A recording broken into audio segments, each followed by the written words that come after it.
And here I thought Dan Wilson was going to turn this team around. What a shame. No, I'm just kidding you. Dan knows more than anybody. You can't win them all.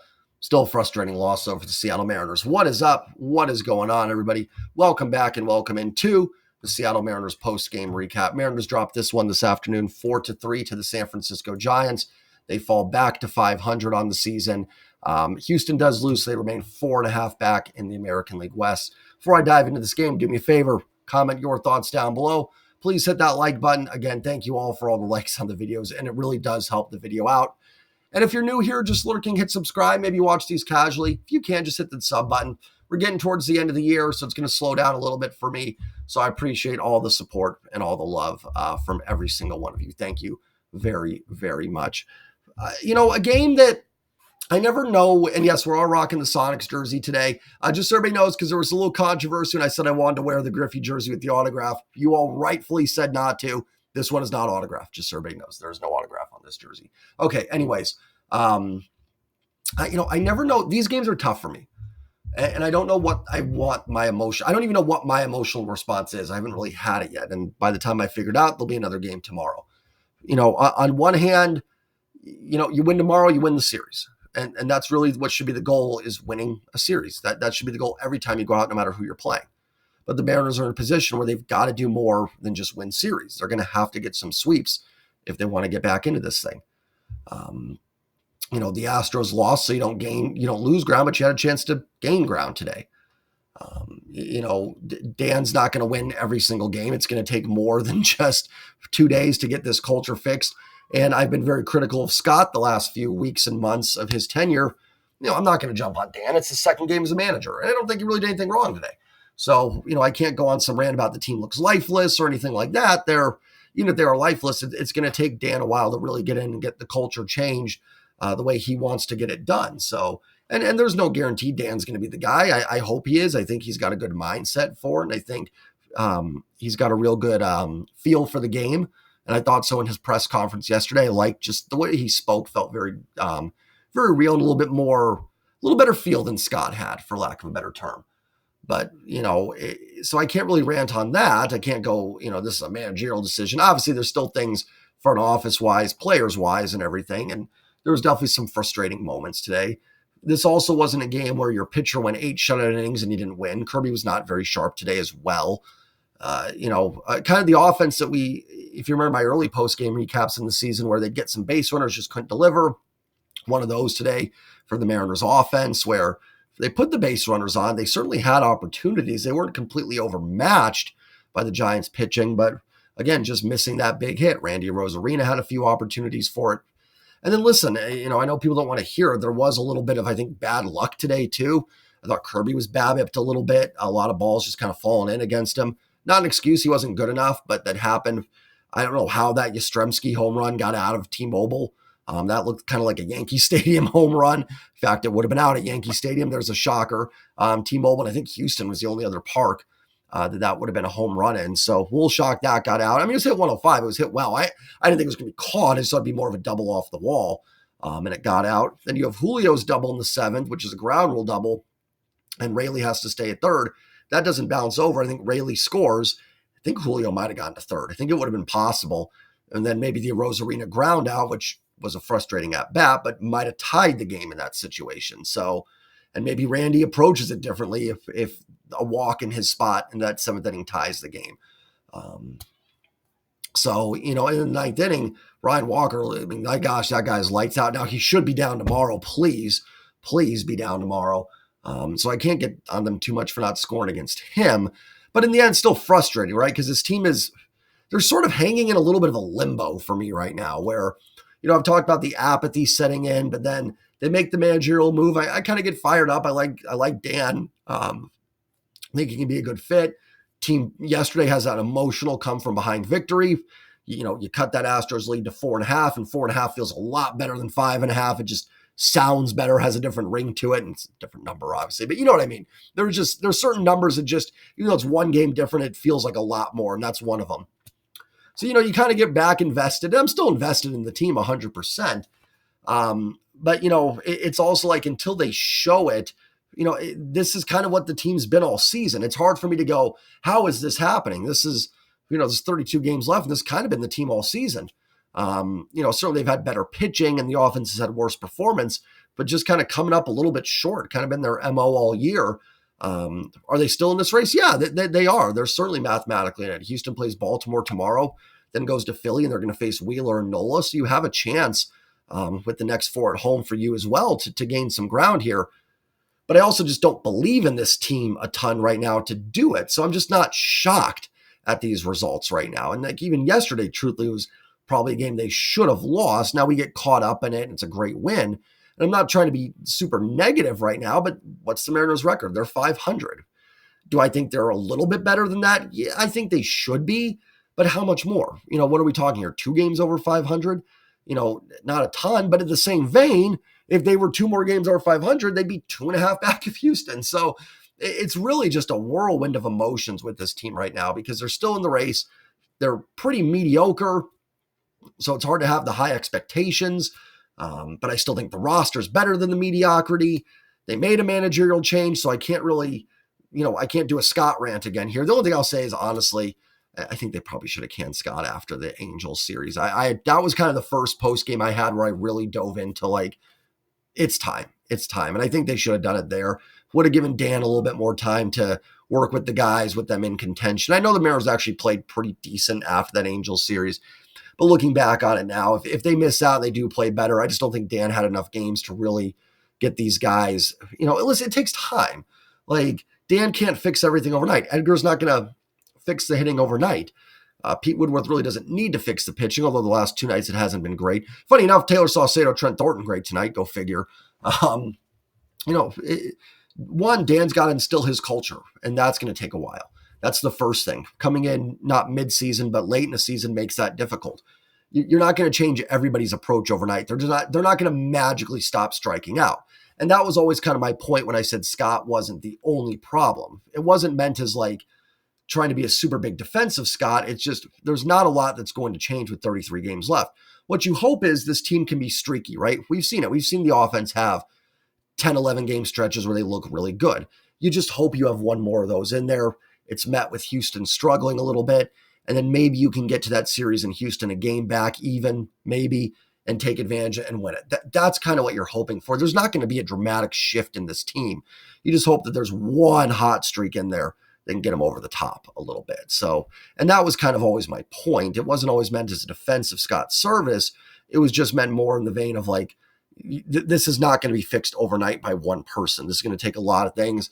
And it's going to take an off season. It's going to take a spring training for Dan to really get with these guys and figure it out. So I think he's a good guy for the culture here in the last few weeks. And I think you saw those hugs and handshakes last night. The notion these guys, I'm not saying they didn't like Scott, but that was kind of always one of my things with Scott too. I think he's liked in the clubhouse. But man, they were embracing Dan pretty good last night. So I think even the players are kind of in a sense of relief to get a little new life and blood into that dugout. And I like Dan's press conference last night too. He's got a good feel for the game, and I think a little bit better than Scott. Scott would always kind of, and listen, Scott was here 9 years. The team was kind of in a free fall. I'm not going to keep bagging on the guy, and I truly do wish Scott all the best. This is probably the last I'll even talk about Scott for the most part here. But even the press conference, it was either like unacceptable or we'll come out of this. What I liked about Dan, if you listen to him talk about Rogers, the submarine pitcher, just kind of talking about how hard those guys are to face and what they need to do, just feels like Dan has a little bit better pulse on the game than Scott did. And again, part of that could just be Scott's been here 9 years. I felt the same thing about Pete Carroll the last few weeks of the season. It's like it's the same message. And listening to Mike McDonald is very refreshing. Him talking about the defense performance against Tennessee not being acceptable. It's just kind of a different tone and refreshing to hear that. So I think Dan's going to do good here, but you can't win them all. So let's get into the box score here, break this one down. George Kirby, 4 2/3, 9 hits, 3 run, 3 earned, 1 walk, 3 Ks. Like Dan said in the post game, gave them a chance to win the game, certainly, but was not good enough. I don't know. Dan didn't say that was not good enough. That's me adding that. Not a good enough start from George Kirby.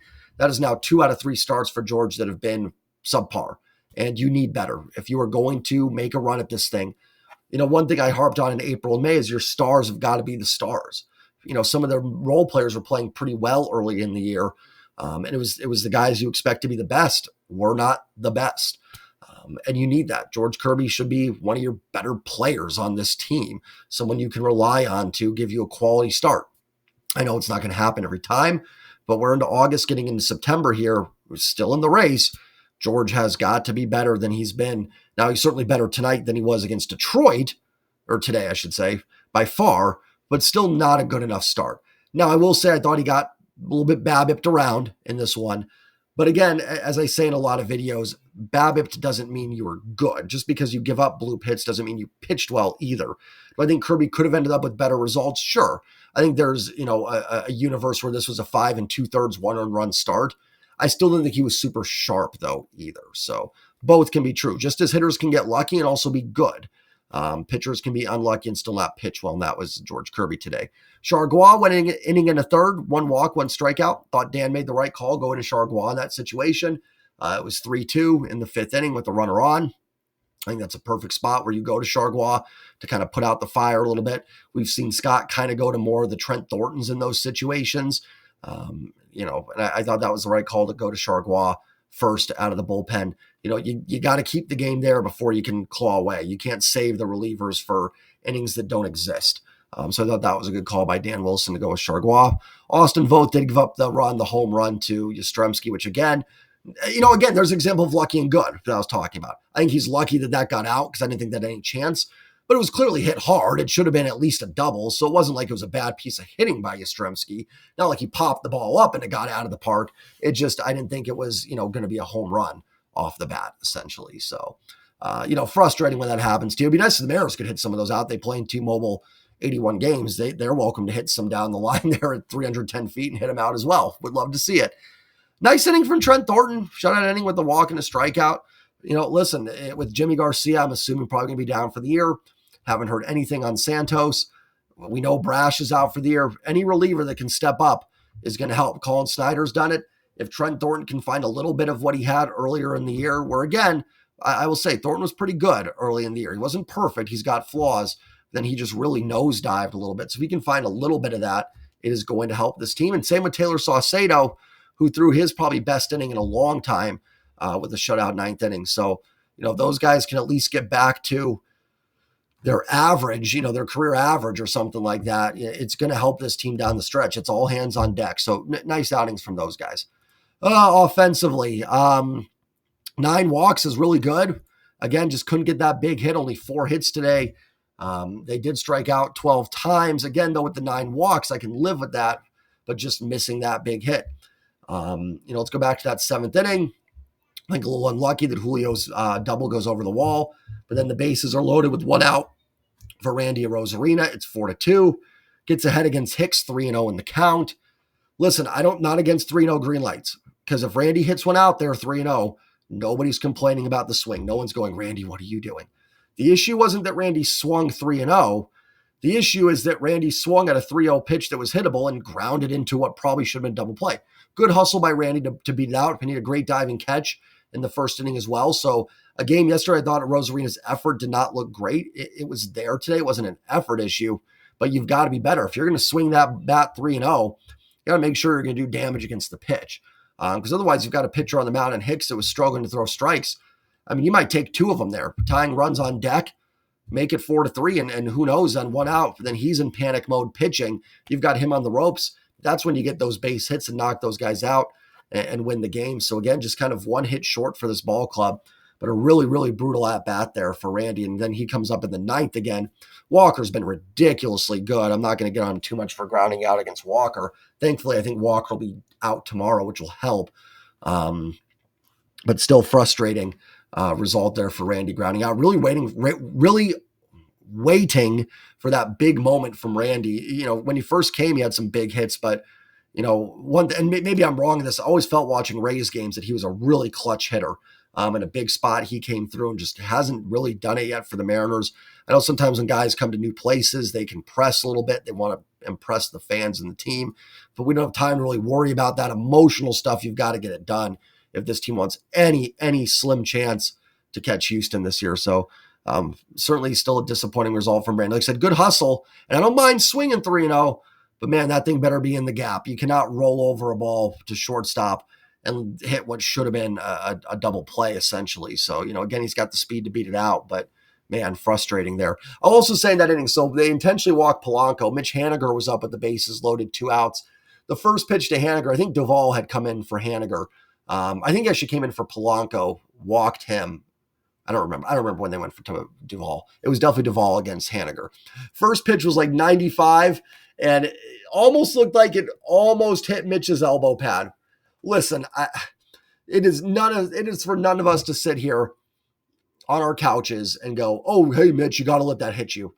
I would encourage any one of you to go out there and have 97 come right at you and don't duck out of the way.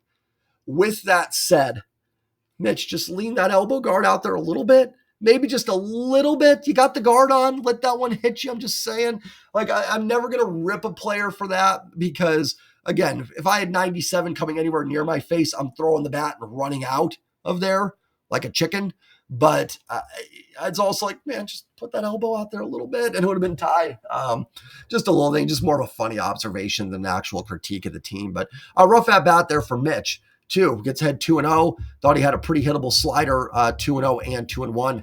Missed them both and grounded out. Again, the team just close, but not getting that big hit, which, hopefully Edgar can help us some of that, but it's on the players, right? They've got to find a way to deliver. And that's something I said even with Scott, like, despite the frustrations, the guys still have to come through and deliver. There's only so much managers can do for you. Victor Robles leaves the game with the finger injury. Luckily, x-rays were negative. Probably out a couple days. Luke Raley 0 for 3, did have 2 walks and an RBI, and actually hit the ball pretty well in that first at-bat off Snell, coming up 0-2 against him and drove it in the gap. Conforto, of course, makes a diving catch because every team has 20 gold glovers when they face the Mariners. It's not like the Mariners offense can't do enough struggling themselves. The other team has to contribute to that. And they did a good job against Snell. Chased him after 3 innings, didn't get a hit, but they didn't need to. They got 6 walks. But another at-bat, Turner came up with the bases loaded in the second inning, and after the walks to Julio and to Raley to tie it, and a 3-pitch strikeout. This was one of those games, that's how you could sum it up. So close. One hit, one big hit, and they win this game. Super, super frustrating. The more I talk about it, actually, the more frustrating this game becomes for me. Julio was 1 for 3 with the RBI. The walk. He had an RBI walk and, 1 for 3 with the double, an RBI walk, and 2 walks total for Julio. So on base 3 times. Good to see for Julio Rodriguez. Sorry, my camera went out there for a second, threw me off. So good game from Julio. Good to see him drive the ball into the gap. Might be his first or second extra base hit since coming back. It's been kind of the MO for Julio all year. Just hasn't put a lot of balls into the gap. I think it might have been a triple. Julio's ankle injury looks 100% healed. He looks good out there. So again, like I said yesterday, if this team wants to have any shot at catching Houston, they're going to need a Julio hot streak. Justin Turner 1 for 4. The walk, had that base hit in the 9th inning, which was nice. Kept the game alive. I don't remember his walk in this one, but I think it was in the 7th inning. On base twice for Turner, but again, he had a big spot in 3rd inning, couldn't come through. Canzone pinch ran for him. Rosarina was 1 for 5. He did have the double, which was good. Good to see Rosarina with the extra base hit. But kind of same with Turner in the big moment, just couldn't come through. Did have the RBI and the ground out, but needed a better result in that at-bat.